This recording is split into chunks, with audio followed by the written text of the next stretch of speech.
बिहार की सियासत में 5 मार्च एक ऐसी तारीख बन गई है जो न सिर्फ आने वाले दिनों में बिहार की राजनीति की नई पटकथा लिखेगी, बल्कि वर्तमान में समाजवाद के प्रणेता के रूप में खुद को पेश करने वाले नीतीश कुमार की नीति और नीयत की भी व्याख्या करेगी कि क्या वो वाकई में एक विकास पुरुष है या सत्ता के बिना राजनीति में टिक नहीं पाते। देखिए पटना से हमारे Bihar bureau head SK Rajeev की ये रिपोर्ट। बिहार की राजनीति में नीतीश कुमार 2 दशक तक न सिर्फ बिहार के मुख्यमंत्री रहे, बल्कि राजनीति के उस धुरी के तौर पर उन्होंने काम किया जिसको आने वाले दिनों में भरना न सिर्फ मुश्किल होगा बल्कि नामुमकिन होगा। दरअसल में नीतीश कुमार की जो राजनीतिक यात्रा है वो 1990 से विधिवत शुरू हुई, जिसे 2026 में वो जाकर के अब पूर्ण विराम दे रहे हैं। लेकिन बिहार की जनता है जो यह कह रही है, नीतीश जी अपने वादों पर आप खरे उतरिए और आपने जो ये निर्णय लिया है उस पर पुनर्विचार कीजिए। हिंदी फिल्म का एक गाना आपने सुना ही होगा, हमका ऐसा वैसा ना समझो, हम बड़े काम की चीज। दरअसल यह कहना है इसलिए जरूरी है 2005 से लेकर आज तक उप मुख्यमंत्री बदलते रहे लेकिन मुख्यमंत्री नीतीश ही रहे। सधे हुए शब्दों में कहें तो बारात बदलती रही लेकिन दूल्हा नीतीश ही रहे। नीतीश खुद को लोक नायक के समाजवाद के सिद्धांतों पर चलने वाला नेता मानते रहे और पूर्व प्रधानमंत्री अटल बिहारी वाजपेयी को अपना आदर्श बताते रहे। लेकिन अब सवाल यह उठता है कि क्या उम्र और शारीरिक अक्षमता की वजह से नीतीश को बिहार की गद्दी छोड़कर दिल्ली का रुख करना पड़ रहा है? नहीं, नीतीश जी राज्यसभा जा नहीं रहे हैं। अच्छा ये बताइए, बड़ा एकदम सपाट सा प्रश्न सवाल है कि कोई मुख्यमंत्री राज्यसभा जाना चाहेगा? दोनों पद में आकाश और जमीन का अंतर है। मजबूरी या जरूरी? मजबूरी है, राज्य के लिए भी, पार्टी के लिए भी, जो उनके नजदीक हैं। नीतीश कुमार के मानसिक स्थिति, आप भी पत्रकार हैं, आप भी विधानसभा से लेकर के बाकी जगह सार्वजनिक जगहों पे उनके हरकतों को नोट कर रहे हैं। उस मानसिक स्थिति में नहीं है नीतीश कुमार कि सत्ता संभाल सकें, राज्य की कुर्सी संभाल सकें। कई बार उनकी हरकतों की वजह से पार्टी या गठबंधन को असहजता का सामना करना पड़ता है। लेकिन सवाल यह है ना कि नीतीश शर्तों पर राजनीति करने वाले लोग थे, लेकिन उनकी सियासत अब उस लायक नहीं रही। उनका स्वास्थ्य जवाब दे रहा है। 2020 में तो 43 सीट पर सिमट गए थे। उसके बाद भी भारतीय जनता पार्टी ने घर जाकर नीतीश कुमार को मुख्यमंत्री बनाया, क्योंकि ऐसा लग रहा था कि नहीं अभी लेकर के ये चलेंगे। तो सवाल अब यह है कि पार्टी के अंदर विद्रोह की स्थिति है। कई विधायक कई तरह की बातें बोल रहे हैं कि कार्यकर्ताओं का होगा क्या, नीतीश तो चले जाएंगे।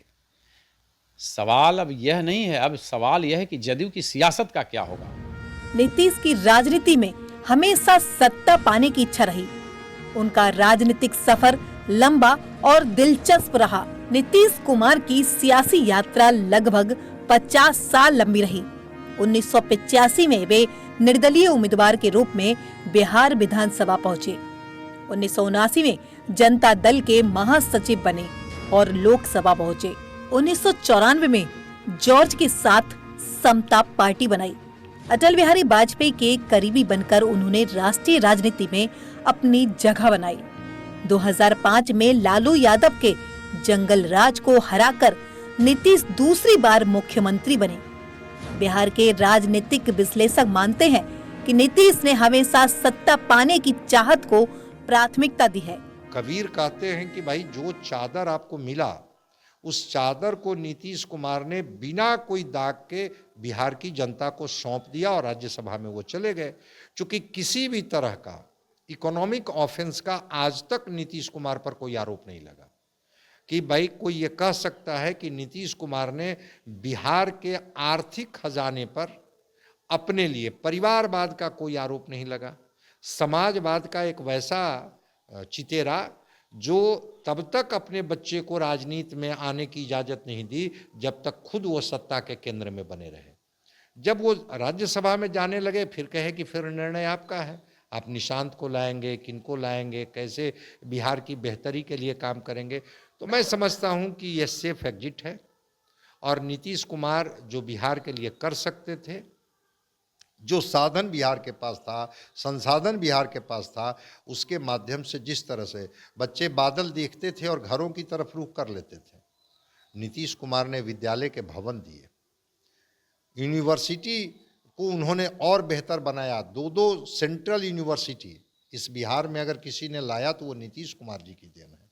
तो नीतीश कुमार चाहे वो शिक्षा का बजट, पिछली बार ही तो 72,000 करोड़ का शिक्षा का बजट हो गया था, 60,000 का बजट और 13,000 करोड़ का पूरक बजट। तो शिक्षा, चिकित्सा, रोजगार, महिला सशक्तिकरण में जो कुछ ये कर सकते थे, सड़क, बिजली, वो लालटेन की रोशनी में जीता हुआ बिहार को हर घर में अगर बिजली के बल्ब पहुंचे तो मैं समझता हूं कि यह नीतीश कुमार का कमिटमेंट था। नीतीश ने अपने राजनीतिक गुरु जॉर्ज, शरद यादव और दिग्विजय सिंह को किनारे किया। सत्ता के लिए लालू और तेजस्वी के साथ ही हाथ मिलाने से परहेज नहीं किया। फरवरी 2010 में मोदी शाह की जोड़ी नीतीश की राजनीतिक राह निर्धारित करने लगी। फैसला लेने का उनको अधिकार है, लेकिन नीतीश कुमार जी को नीतीश कुमार बनाने में भी कार्यकर्ताओं का योगदान। दो पुस्त के कार्यकर्ता लगातार बिना आकांक्षा के नीतीश कुमार जी के साथ रहे हैं, उनका जयकारा करते रहे हैं। आज उसी के बदौलत नीतीश कुमार जी दुनिया के चर्चित राजनेता हुए।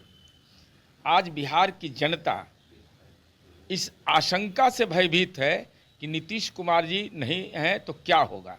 उस दौर को भी याद करना चाहिए जब नीतीश कुमार जी 9 महीना के लिए मुख्यमंत्री नहीं थे, 2 शब्द बोला था, मैं हूँ। जनता का भरोसा जग गया था कि नीतीश कुमार जी के रहते कोई परेशानी नहीं होगी। इसलिए एनडीए के सामूहिक नेतृत्व की यह जिम्मेवारी है कि जो मन के अंदर पीड़ा है कार्यकर्ताओं का, उस पीड़ा को कैसे दूर करें। नीतीश कुमार जी के रोड मैप, जो विकास का रोड मैप है, समरसता का है, सौहार्द का है, उसको कैसे आगे ले जाएं और कार्यकर्ताओं को नियंत्रित कैसे करें, जनता को कैसे समझाएं।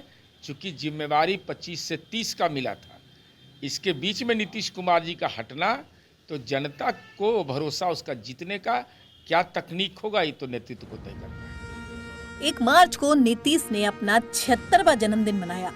वे अब राजनीति की लंबी बैटिंग नहीं कर सकते, इसलिए राज्यसभा का रास्ता अपनाया। बेटे निशांत को राजनीति में शिफ्ट कर नीतीश ने दिल्ली के लिए अपना मार्ग तैयार किया। निश्चित तौर पे जो 2 दिन की जो घटना, राजनीतिक घटना जो हम लोग देख रहे हैं, और एक मुख्यमंत्री को मुख्यमंत्री पद छोड़ने की पेशकश हो और वो राज्यसभा के लिए नामांकन करे, तो बेशक ये बात है, जाहिर सी बात है कि ये उनकी कोई मजबूरी ही रही होगी, कोई ये मजबूरी है। और इससे साफ होता है कि अब नीतीश कुमार जी का राजनीतिक पतन अब वो समाप्त हो चुका है। ये ऐसी देश में ये पहली घटना होगी जब कोई मुख्यमंत्री पद छोड़ के राज्यसभा के लिए जाए।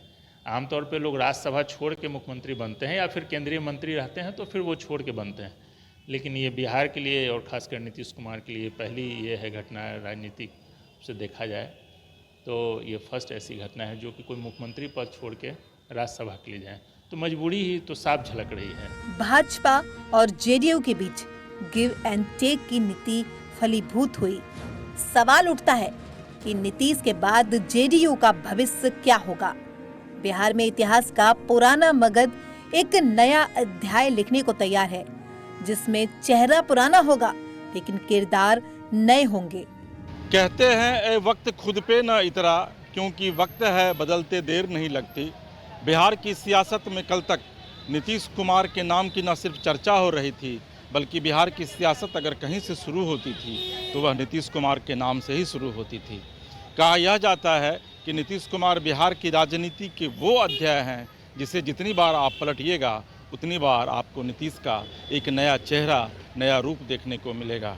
लेकिन फिर ऐसी क्या मजबूरी थी नीतीश कुमार की कि उन्होंने बिहार की सियासत को बाय बाय कह करके राज्यसभा का रुख कर लिया। क्या वाकई में यह नीतीश कुमार की मजबूरी है या फिर नीतीश कुमार के लिए जरूरी है।